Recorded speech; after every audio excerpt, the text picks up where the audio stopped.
मनीष कश्यप शपथ लेगा कि मैं मनीष कश्यप सत्य, निष्ठा, त्याग और ईमानदारी से बिहार के मुख्यमंत्री पद की शपथ लेता हूं। लेगा, एक दिन आएगा, जैसे मैंने कहा था, जेल का ताला टूटेगा, मनीष कश्यप छूटेगा। ऐसे आज मैं कह रहा हूं आपके चैनल के माध्यम से, आप वरिष्ठ पत्रकार हैं, एक दिन आएगा और मनीष कश्यप बिहार में विधानसभा में मुख्यमंत्री पद की शपथ लेगा। इस मनीष कश्यप ने कहा हम तेजस्वी यादव की सरकार को गिरा देंगे और उन्हें मुख्यमंत्री नहीं बनने देंगे। यह गलत था, मैं इससे सहमत नहीं हूं, यह उचित नहीं है, एक पत्रकार के लिए ठीक नहीं है। लेकिन एक पत्रकार का लोगों की बात करना, राजनीति की बात करना भी गुनाह नहीं हो सकता है। कभी वो बात भी कर सकता है, चुनाव भी लड़ सकता है, फॉलोअर भी उसके हो सकते हैं और न्यूज चैनल भी चला सकता है और आम आदमी की बात भी कर सकता है। एक पत्रकार जाति, धर्म और संप्रदाय से उठ के काम करता है, लेकिन ऐसे पत्रकारों को मनीष कश्यप का ही नाम ले लीजिए, उनको कहा जाता है कि आरएसएस का एजेंट है और धार्मिक एजेंडों को जो है वो कहीं ना कहीं किसी धार्मिक एजेंडे में संलिप्त होते रहते हैं, ऐसा उनके ऊपर आरोप लगाया जाता है। तो आपको लग रहा है कि मनीष कश्यप जो है आरएसएस से जो है सो आरएसएस के साथ जुड़े हुए हैं और किसी धर्म विशेष को लेकर जो है सो टीका टिप्पणी करते रहे हो? पत्रकार का कोई धर्म नहीं होता, पत्रकार की जाति नहीं होती, धर्म नहीं। पत्रकार का धर्म और जाति होता है हर उस जरूरतमंद की मदद करना, हर उस व्यक्ति की आवाज़ को बुलंद करना जिसकी आवाज़ दबाई जा रही हो, कुचली जा रही हो, शासन हो, प्रशासन हो, अधिकारी हो, कर्मचारी हो, जो भी उसकी आवाज़ को दबा रहा, उसकी आवाज़ को उठाना पत्रकारिता है। यही चौथा स्तंभ है, यही मीडिया के चौथे स्तंभ के रूप में कार्य किया जाता है। कार्यपालिका, विधायिका, न्यायपालिका, तीनों संस्थाओं पर बैलेंस बनाने का काम पत्रकार करता है और मनीष कश्यप ने ये काम बखूबी निभाया और बखूबी इस काम को करके दिखाया। तो क्या मनीष कश्यप पर से जो एनएसए हटा है तो ये सारे केस खत्म हो गए, मनीष कश्यप पूर्ण रूप से जेल से बाहर रहेंगे या फिर अभी भी जो है सो तारीख वगैरह पे जाना पड़ सकता है उनको? एनएसए और रासुका हटा दी गई है, एनएसए रासुका हटा दी गई है। कुछ केस मदुरई में भी हैं और उनमें जेल में बेल होगी, कुछ यहाँ हैं बिहार में हैं, उनमें भी कुछ में बेल हो गई है, कुछ में बेल हो जाएगी। लेकिन यही बड़ा मामला था, यही बड़ा केस था, यही सबसे बड़ी अड़चन थी। और केसों में तो जेसी और ये सब चीज़ें हैं, वो काउंट होती हैं, वो होंगी, उसमें एक टाइम होता है। लेकिन एनएसए इसीलिए लगाया गया था कि उससे चुनाव प्रभावित किए जाएं और इसको कुचलने के लिए, दमन करने के हिसाब से लगाया गया था। उन लोगों को करारा जवाब आज मिल गया है एनएसए और रासुका हटने से। अब शासन, प्रशासन, तंत्र, जन समझ ले कि लोकतंत्र में जनता की सरकार जनता के द्वारा जनता के लिए चुनी जाती है और जो सरकार अपनी तानाशाही चलाएगी, जनता की लाठी अपने द्वारा जनता के सिर पर जो तोड़ने का काम करेगा, उस पर माननीय अदालतों की पैनी नजर है और वो वहां न्याय करेंगी भी। माननीय अदालतें हमारी जीवंत हैं, ज्वलंत हैं, जागृत हैं, सुनती भी हैं, देखती भी हैं और बोलती भी हैं समय पर।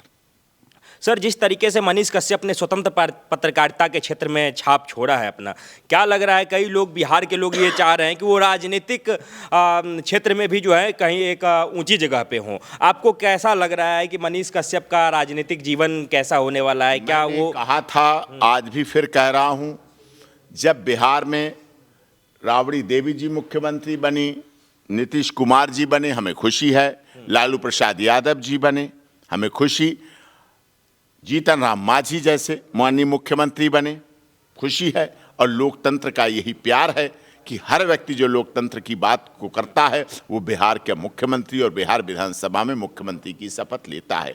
तो मुझे आशा ही नहीं अपितु पूर्ण विश्वास है, हमारा लोकतंत्र, बिहार की जनता, पूर्वांचल के लोग, सभी जाति, धर्म, क्षेत्र, संप्रदाय के लोग हमें भी प्यार करते हैं, मनीष कश्यप को भी प्यार करते हैं। और एक दिन वो अवश्य आएगा जब बिहार के राजधानी पटना में विधानसभा में मनीष कश्यप शपथ लेगा कि मैं मनीष कश्यप सत्य, निष्ठा, त्याग और ईमानदारी से बिहार के मुख्यमंत्री पद की शपथ लेता हूं। लेगा, एक दिन आएगा, जैसे मैंने कहा था, जेल का ताला टूटेगा, मनीष कश्यप छूटेगा। ऐसे आज मैं कह रहा हूं आपके चैनल के माध्यम से, आप वरिष्ठ पत्रकार हैं, एक दिन आएगा और मनीष कश्यप बिहार में विधानसभा में मुख्यमंत्री पद की शपथ लेगा।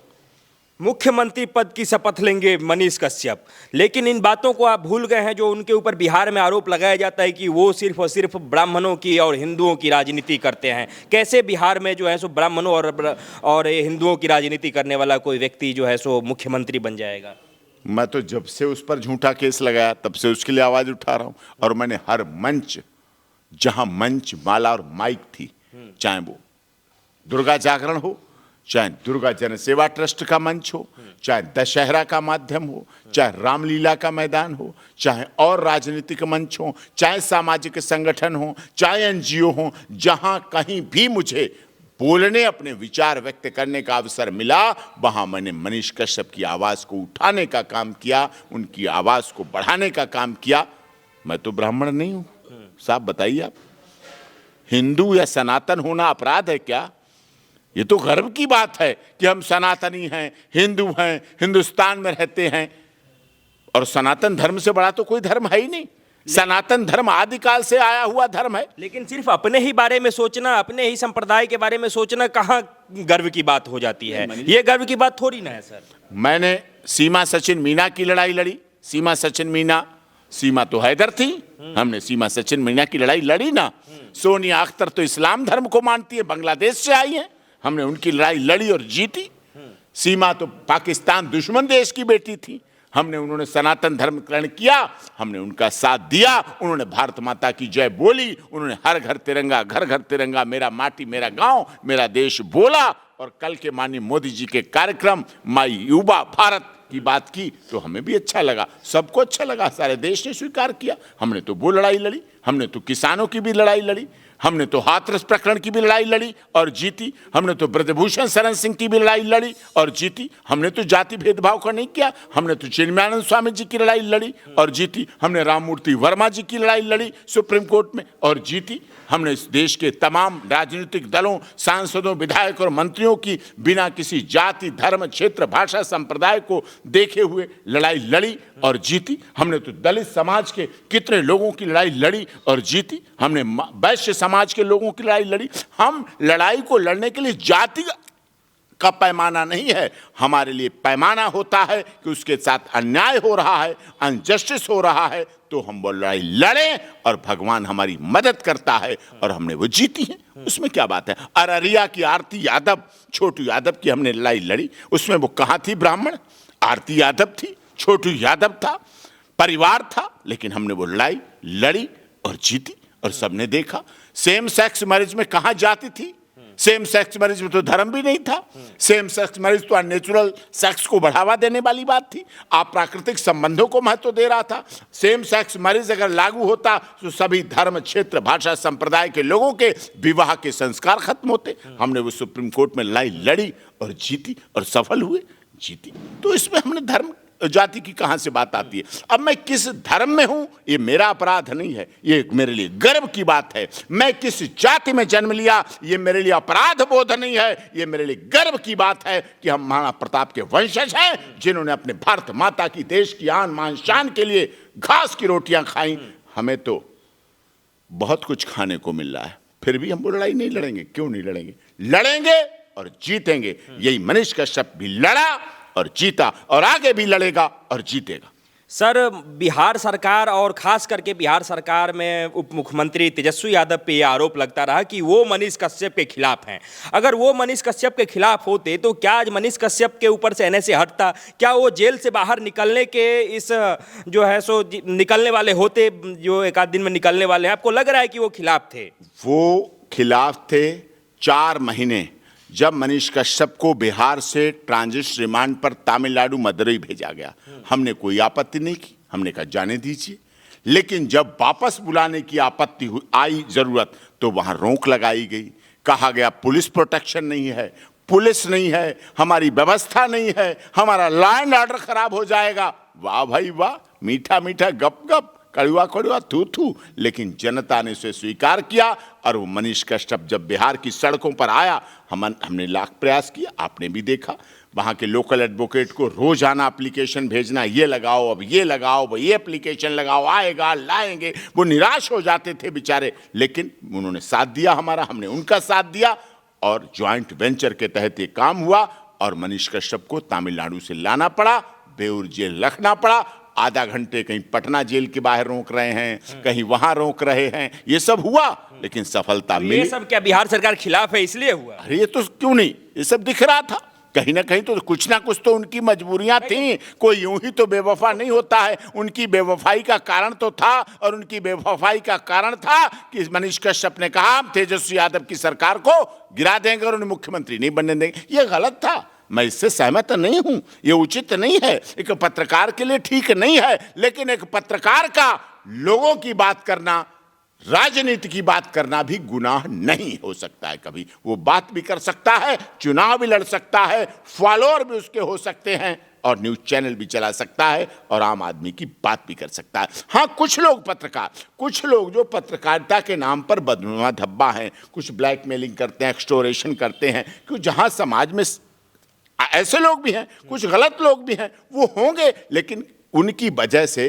किसी अच्छे निर्दोष व्यक्ति को सजा नहीं दी जा सकती। इस देश का कानून है 99 दोषी चाहे छूट जाएं, 99 दोषी चाहे छूट जाएं, लेकिन किसी एक निर्दोष को सजा नहीं होनी चाहिए। ये हमारा संविधान कहता है, access to justice for all कहता है, माननीय सर्वोच्च न्यायालय कहती है, और ये होके भी दिखाया गया। आपने कहा कि 99 दोषी चाहे छूट जाए, लेकिन एक निर्दोष को जो है वो दोषी नहीं ठहराया जा सकता है। लेकिन एक हमने ये भी कहावत सुनी है कि जितने भी लोग हैं, अगर उनको न्याय में विलंब हुआ तो एक प्रकार से अन्याय है। तो आपको नहीं लग रहा है कि मनीष कश्यप को न्याय मिला है, या फिर वो अन्याय ही हुआ है क्योंकि न्याय में विलंब हुआ है? नहीं, विलंब इतना भी ज्यादा विलंब नहीं हुआ है। जस्टिस डिले, जस्टिस डिनाइल, विलंब से मिला गया न्याय न्याय नहीं रहता है। दूसरी बात, जस्टिस हरीड, जस्टिस वरीड, जल्दबाजी में दिया गया न्याय न्याय नहीं रहता है, वो भी नेचुरलिटी खो देता है। बैलेंस होना चाहिए। एनएसए थी, रासुका थी, आप बहुत वरिष्ठ पत्रकार हैं, आप लोग पूछते थे टाइम, लेकिन समय आया, मैंने कहा समय लगेगा लेकिन छूटेगा जरूर, एक दिन छूटेगा जरूर, और आज वो दिन आ गया है।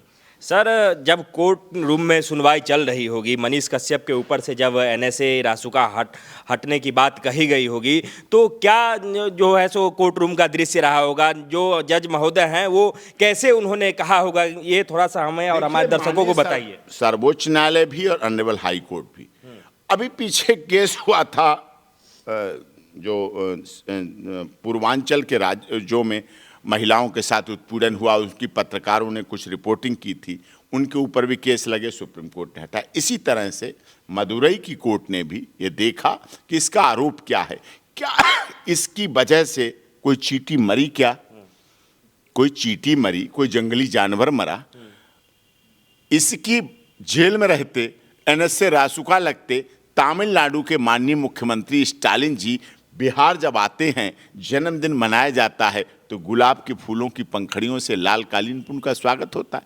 कहाँ दो राज्यों में झगड़ा हो गया, कहाँ दो राज्यों में अशांति फैल गई, कहाँ दो राज्यों में आपस में मनमुटाव होगा, कुछ तो नहीं हुआ। हाँ, उसने आवाज उठाई थी कि हिंदी भाषी लोगों का दमन किया जा रहा है, कुचला जा रहा है। जो बातें और अखबारों ने भी उठाई और मीडिया चैनल ने भी उठाई, और खुद बिहार के माननीय मुख्यमंत्री नीतीश कुमार जी ने अपने ट्विटर पर लिखा कि प्रवासी मजदूरों के साथ जो घटना हुई, हम उसकी जांच डीजीपी से करा रहे हैं। जब ये बात कही थी तो उसमें गंभीरता थी, मजबूती थी, और गंभीरता के साथ कहा गया।